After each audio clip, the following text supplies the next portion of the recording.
हमारे राम आ गए।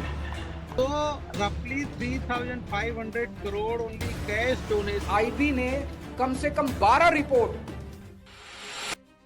Centuries of faith, decades of struggle, and countless sacrifices. This is what the Ram Mandir stands for. Every devotee who drops an offering in the hundi is not just making a donation. They place their faith in the deity and their trust in the institution. It takes decades to build this faith, but only very few such instances to shake the public trust. Today, this is not just a story of a temple. It has become a story of millions of people's faith, trust, and the accountability. So, to understand how we got here, we need to go to where it all began. Chapter 1, the timeline. The controversy began on June 6, where the temple's former accounts in charge, Mr. Mahipal Singh, has alleged that the donations made by the devotees were misappropriated. Many bundles of cash were being manipulated during the counting process, and CCTV evidence was deliberately destroyed. June 7th, the controversy grew bigger. Former Ayodhya MLA Mr. Pawan Pandey alleged that anywhere around 7 to 7.5 crore cash in temple donations had been embezzled. Soon after, this issue grew bigger when Samajwadi Party chief Mr. Akhilesh Yadav has raised this issue on social media and questioned the government's silence over the allegations and called for judicial intervention for a proper investigation. Following all these, on June 13th, the UP government has constituted a 3-member special investigation team. June 16th, another allegation surfaced. Mr. Santosh Dubey, a former car sevak associated with the Ram Janmabhoomi movement, claimed that not only cash but valuable offerings made by the devotees were also went missing. So here are a few examples of the valuables that went missing. The first one is Raju M. Manwani, the CMD of Castle Group of Companies, said that he donated 200 silver bricks to the temple in 2021 and never received a receipt for this donation. And the second, Mr. Anurag Rastogi, said that from the IBJA, that is India Bullion and Jewelers Association, they all together gave 30 pieces of silver items weighing around 34 kgs and 4 silver bricks weighing around 4.62 kgs, but received no receipt till now. On June 23rd, the Special Investigation Team SIT has submitted its initial report to Uttar Pradesh government in a sealed cover. On June 26th, based on the SIT's recommendation, 8 people were arrested and finally an FIR was filed. Now, if you see the timelines, there is a gap of 20 days, that is from June 6 to June 26. Now, this is a major debate why an FIR has not been filed for 20 days. On July 1st, UP government has extended the SIT probe by another 15 days to ensure that no guilty person escaped, which shows that this theft is much more bigger. Chapter 2, the 8 arrested. Now let's look at the 8 people arrested. Ram Shankar Yadav alias Tinu Yadav, former driver of the Trust General Secretary, a key suspect found to be illegally holding the keys to the main donation boxes. Avinash Shukla, a temple employee associated with the cash counting process. 2 others, Laukash Mishra and Anukalp Mishra, who are counting team staff members and are also relatives to the trustee Anil Mishra. Manish Kumar Yadav, a cash handler and accounting assistant. Karunesh Pandey, a counting team staff member. Ram Shankar Mishra, a cash counter associated with temple donations. And Subhash Chandra Srivatsava, the former chairman of the counting committee, appointed on the recommendation of the trust's top 3 functionaries. Now, these connections have drawn public attention and raised questions about how these people are selected for such important roles. 2 people other than these 8 accused are under investigation. They are Champath Rai, appointed as the Foundational General Secretary of the Trust, who is also the Vice President of Vishwa Hindu Parishad. And the second one, Anil Mishra, member of the Trust, regarding the counting of donations and the appointment staff. Tinnu Yadav's brother, Deepak Yadav, claimed that his brother is being made a scapegoat in the donation case, while the big fish were being protected. And who is the big fish is yet to be known. Chapter 3. How did these irregularities happen? According to some leaked information from the SIT investigation, smaller amounts of cash was first taken into the washroom so that they would avoid the people's attention, and then this amount was taken to a nearby park and divided among them. As a part of the investigation, the police have questioned the sanitation workers and are tracing the properties and the investments of those who visited the park. The investigation also found that CCTV footage was only retained for the last 45 days. Embezzlement has happened over 70 occasions in just 40 days, and the audit scrutiny found several discrepancies in the amount collected in hundis versus the official records. Now, all these highlight the worst condition of the counting process and also lacking the oversight. And this is why the State Bank of India branch of Ayodhya, which was a part of the counting process, and the Sainik Security Service, which has provided the staff to the temple, were investigated. And all these shows that the donation counting process was lacking proper control and oversight. Chapter 4. How big is this scam? Police recovered around 80 lakhs from the arrested. The largest recovery was from Avinash Shukla with 20 lakh cash and over $1,000, etc. According to a PTI report, police recovered a donation box labeled as Ram Rajakosh on it from a yoga center that belonged to Avinash Shukla. Now, this box belonged to an organization formed by all the accused. The bank staff told SIT that before the theft came into light, donations averaged about 16 to 18 lakh per day. But after this came into light, it averaged about 24 to 30 lakhs per day. Now, if that suspicion is right, the total embezzlement could be much more higher than the 80 lakh recovered so far. Jewelry, on the other hand, had no systemic record, making it relatively easier to steal. Wait, the story doesn't end here. And this is not restricted to the donations alone. There are allegations regarding land deals linked to the temple.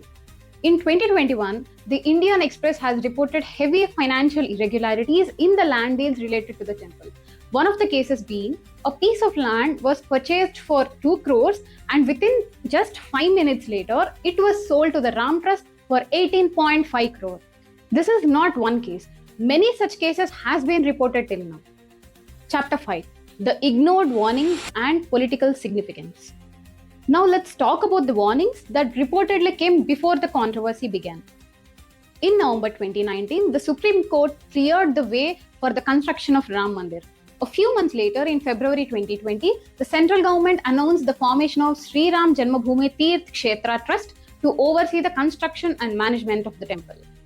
According to some reports, an internal audit was conducted in 2020, which has highlighted several concerns like poor management, inadequate record keeping of the donation and also jewelry, weak internal checks, absence of a proper HR and IT systems, and lacking a standard operating procedure. It has also highlighted that there are weaker systems of accountability and transparency, and there is a need to strengthen them. Now, forward to 2025, a meeting of trust officials and SBI representatives have finalized few SOPs that include preservation of the CCTVs for 180 days, and the trusses only without pockets were allowed during the counting, and a security guard should be present during the counting process. But none of them were followed even till today. Just months before the issue came into the light, according to a PTI report, the SBI officials have asked to change the counting team, but this was again ignored. Mr. Arvind Kejriwal has also stated that at least 12 warnings by the IB has been reported to the PM, and all of these were ignored. Now, if the government or the trust would have considered these early warning signs and acted upon it, they would have prevented a large scam of public money like this. With the UP elections approaching, the timing of the controversy becomes politically significant.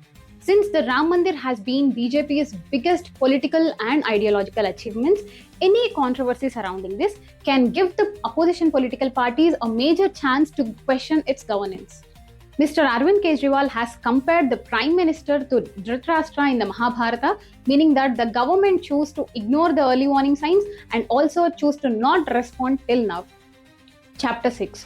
What needs to be done? But is this only about the Ram Mandir? The uncomfortable truth is, no. This is not the first time we are hearing allegations over a major religious institutions. Whether it is the recent Sabarimala or the Tirupati Laddu issues, controversies over the donations, assets, and its management have been surfaced from time to time. So this is larger than just one temple. It is how a major religious institution in India is governed as a whole. And that brings us to another debate that has been going on for years now. That is the freeing Tamil Nadu temples. Supporters say that freeing the temples from government's control would reduce the political interference, also giving them greater autonomy. And now, the Ram Mandir controversy adds a new perspective to this. It is managed by an independent trust, not the government. Yet, allegations of high financial irregularities are still noted. So, the question is not whether the temple should be managed by government or the private. The real question is whoever runs it should run it with accountability, transparency, and independent audits by bodies like CAG or CBI, etc. Now, let us look at few examples.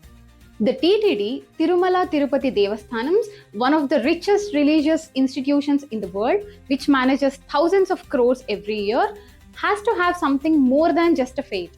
That is a strong system. The TTD has a professional executive officer, a CEO level administrative head, a structured administrative setup with multiple layers of financial oversights. Its accounts are audited by the Comptroller and Auditor General. While the TTD has faced controversies on its own, its institutional framework shows how large institutions can build stronger systems of accountability. The other one is the Vaishno Devi temple. Every year, the temple receives around 250 crores annually apart from the gold and silver. Now, all the donations are counted in an open hall under tight paramilitary security. The counting staff has pocketless clothes. The entire process and even the control room is monitored thoroughly by the paramilitary personnel and CCTVs. The goal is not to create a corruption-free system, which may never be possible. The goal is to create a system where the corruption is difficult to commit, easy to detect, and impossible to hide. History tells us that India's temple wealth was looted by colonial powers and invaders. But today, the challenge is different. It's no longer from the outside, it's from the within because of the weak accountability, poor governance, and the failure to protect the faith of the devotees. Look at the scale. According to recent estimates, combined wealth of top 10 rich India's temples is around 9 lakh crore. For example, TTD alone has assets that are more than GDP of some smaller countries. So when institutions manage wealth of this magnitude, they cannot just rely on faith.